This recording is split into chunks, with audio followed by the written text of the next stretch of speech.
So hey guys, today we managed TCN this war, and we managed to pull out a win. I wasn't able to record when war results were available, but yeah, we pulled out a win against TCN. Here are my fights for this war. I had 8 fights, 7 with Doom, 1 with Torch. And yeah, first up, new Path 1 node with Doom. The idea behind Doom here is all these regen buffs is just going to feed Mystic Dispersion. And although Korg's regen will be pretty potent, it's not an issue for Doom. Because Doom is stupidly overtuned and has really strong damage and can just nullify most of them. If he gets the Fury, it's whatever. I mean, ideally he doesn't get the Fury, but if he does, it doesn't really matter because you're using Doom and you shouldn't be dying to a Korg. Let's be real here. So yeah, this L3 gets rid of that Rock Stacks. And yeah, we're gonna do, I believe, a 2 Fury cycle into our L2 here. I would think 1 Fury is probably fine as well, but I ended up going for a 2 Fury here. So yeah. He's at 7 of those dormant Furies right now. So I'm on track to end the fight before he gets the dormant Fury, because I'm about to just end it right here after my L3. We're going to get an L2, and he will die. And yeah, fight's over pretty much. Pretty good fight with Doom. Definitely a good matchup on this new Path 1 node. Kind of just doesn't matter for Doom. And yeah, he does get the Fury there, you can see, but he is dead at this point, so the Fury, I mean, he got it, but it didn't matter at all. And then next up, we just have a long shot on Masochism. We're popping Nova Flame with Torch. You don't need Nova Flame for this fight, of course, because it's just a long shot. But I had no other Torch fights, so I just popped it on here. And yeah. Really easy fight with Torch, of course, especially with Flame on and everything. The fight's going to be over super quickly. We're just making sure the pre-fight's on there. Yeah. First war is always a little bit stressful, especially against TCN. But yeah, we managed to have a pretty good war this war. So yeah. And later in the war, I actually try out a new matchup that I was mostly certain would work. I tested it a little bit in off-season. I didn't end up actually getting to do the full fight, but I did get to see the regen numbers for 26 Sassy, and I made it work with Doom. And yeah, that fight was really fun to do. We'll talk about that more when we're actually there. So yeah, Man-Thing on 20. I end up actually getting a perfect fight on this Man-Thing this time. Normally, I'll make some small mistakes here, but of course it's Doom. Small mistakes don't really matter for this fight. I'm just making sure my Mystic Dispersion is on. I know it should be, but I just needed to double check. Because first war jitters and everything. And yeah.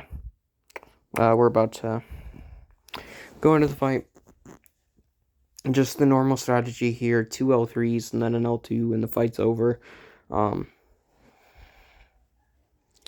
yeah, everything in this fight just lines up really nicely, thankfully. So yeah. Just baiting out these heavies, getting that Mystic Dispersion power to then throw my L3s and everything.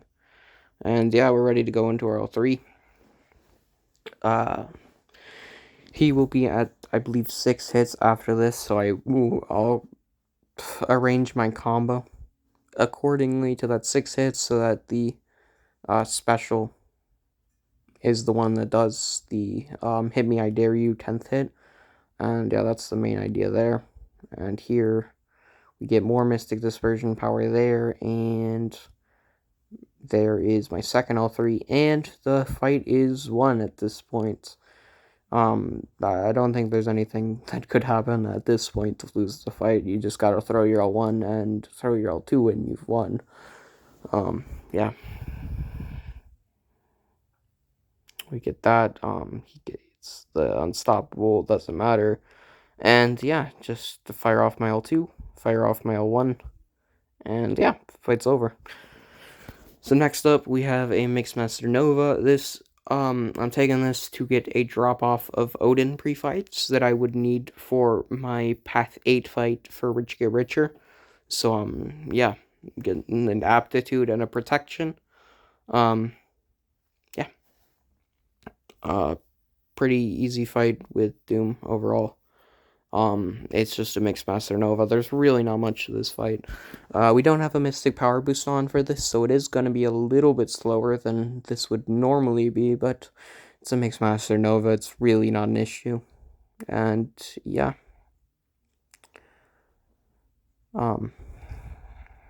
Pretty easy fight, honestly. I'm not sure how this could go wrong, but yeah, there's always some risk in war. Who knows? And yeah, first L3 we're ready to go into. And a good chunk of his health should be down now.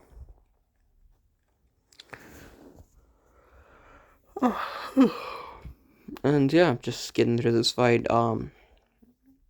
Gonna do mixed master combos, of course. The aptitude is boosting my fury, so we do get a bit of extra damage. And we did do a shorten combo to make sure I could end with that heavy, as you saw there. Unnecessary, but a nice little touch. Mystic Dispersion pushes me to my L2. And yeah, we're gonna do some more combos and end out this fight. Probably shouldn't have thrown that L1 because it just lengthened the fight, but whatever. And yeah, next up is the Sassy fight, which is the one. I was both really excited and really nervous about this. I have never done this fight before this point. So there's always a little bit of being nervous with a completely brand new fight that is going to be a fairly complicated fight at that. I'm popping the Wags pre-fight, healing up to 100% just to be sure. And yeah, I'm using an Invuln, 200% Mystics, the works. And yeah, we're ready to go into this fight. My plan is to get to an L3 when Window's opportunity is down or when he's stun immune from Wrath. Either will prevent the L3 stun from stunning me. And yeah, and then we want to use those Mystic Power Boosts to get ourselves to an L2. And then we want to end the fight out with some L2s to just finish the fight. And that is the basic plan. Looking back at this fight, what I probably should have done is after my first L3 to L2 cycle, I should have just gone straight back to an L2. And that would have probably kept me a little bit more in control, but I was still completely in control this way, and there wasn't really any moment of danger. But I think that strategy would have been slightly better here. And yeah, here we want to bait this L2 before he goes into Wrath. And yeah.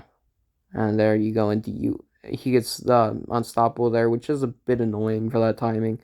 And he goes into Wrath, so I'm going to get my full damage from my L3. I get hit because I'm trying to go for an intercept there. Missed the 20% thing, which is a little bit annoying because on this fight I was thinking it might actually matter to hit that, but yeah, whatever. Get my L3 off, does a good chunk of damage, so I'm like, okay, that's going to be enough power back.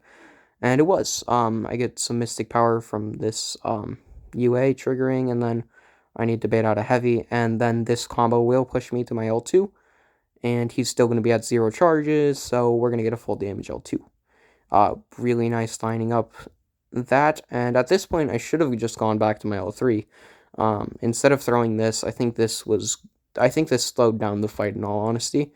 I should have just tried to go back to my L3, probably. And it probably would have been a little bit quicker. And yeah, here we throw this, we nullify the armor there, and then he goes into Wrath of Tanrak, which means I get my full damage because he loses his protection, and the fight's over. So yeah, pretty good fight with Doom. And then up on Path 8, I have a Sersi. I have the Odin pre-fights here. So it's going to be a really, really easy fight with the Odin pre-fights. Basically just parry heavy your way through this fight. It's super simple. All that matters is keeping those staggers up. There is Mystic Ward, so your nullifies can fail.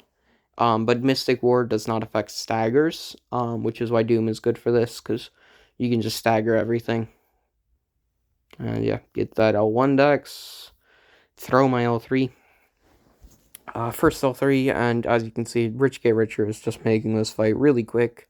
And Mystic Dispersion from all of Sersi's buffs. It's a lot of power. I don't even have a 200% Mystic on for this fight, and we're still getting so much power. With the 200% Mystic, I'm sure this would be even quicker. I messed the L1 decks, but it's resisted anyway, so yeah, no big deal. And one more heavy into an L2, and we win the fight, pretty much. Yeah. Just a really easy fight with Doom. I don't think you need the Odin pre-fights here, but obviously they make it a good bit quicker. And yeah. Next up, I have this Mojo on 47. I was just waiting for read pre-fights for my pathmate, and we got our read pre-fights. And then I'm doing movement with 2 other people, so I'm gonna have to move to Colossus, and then I'll wait, and then I'll do my Mangog. So yeah, popping a 150% Mystic and a 12% Mystic. I decided I did not want the 200% for my Mangog fight, because I was not sure on how that would affect power, and I just wanted to be safe with the 150, because I had never done that Mangog before either. So yeah. Here, we go. Obviously, you can parry at the start. There's no prompts or anything. And then, I see he gets block a hit, so I go for an intercept here. Get some nice AI cooperation. We throw RL1 so we can get some power control. And I get a perfect shallow dex for this. If you do end up actually, triggering dex, it's not a big deal on this fight. And here, since we're going to get this Mystic Dispersion power from the Indestructible buff, we just go into our L3 cycle. And then he's going to get a use a special prompt after this, and I dueled, and I made sure the power gain would happen before the power steal, and this is going to let me just end the fight. So yeah, just a literally picture perfect fight. See that use a special attack, get that L2, and yeah, just a perfect fight. Seriously great. And yeah, fight's over. Really nice. Doom's definitely a great counter there, of course. And yeah, this Mangog fight, I messed up this fight pretty bad, but since Doom is Doom, and since he's just such a safe counter to this, it didn't matter that I messed it up. And the reason why Mangog with UA is generally dangerous is because if you hit into his Unstoppable, he will gain a Fury buff, and that Fury buff will let him do some pretty big damage. So that's the main danger with Mangog, and I end up hitting into the UA Unstoppable, which also interacts with this, of course. And that does some pretty considerable damage to me. I had an invuln for 3 of the hits, so it was only 2 of the hits, but for doing damage to Doom, it was pretty big damage. So yeah, after that happened, I started panicking a little bit. But I kept control, just stayed through my cycle, and got the solo, thankfully. Definitely not the best performance. Here we get really unlucky. He throwing that L1 there. There was no reason for him to throw that L1, and yeah, I don't know why I did this. This was just dumb. You see, he's so close to that. L3. Thankfully, we get to our L3, and we're ready to go into the cycle. So I'm like, okay, I've got control back here, but I did lose my invuln, so I don't have much room to work with in terms of making mistakes at this point. So yeah, Mystic Dispersion pushed me pretty much back to my L2. And yeah, we get a little bit of a lag spike there, which is terrifying when you're in a position like this. And yeah, we go into our second L3. And we're pretty much ready to end the fight. We're going to throw 2 L2s after this to end the fight. And yeah, thankfully we kept composure. Looking back, I was way more worried than I needed to be in this fight. There wasn't much actual danger. But God, that felt scary. Whenever you get a fight off to a bad start, there's always a little bit of anxiety there, And yeah, here the Conflictor's still was put on a timer by that shock, so I know this won't push him to his L3, so I'm good. And yeah, Deathless War.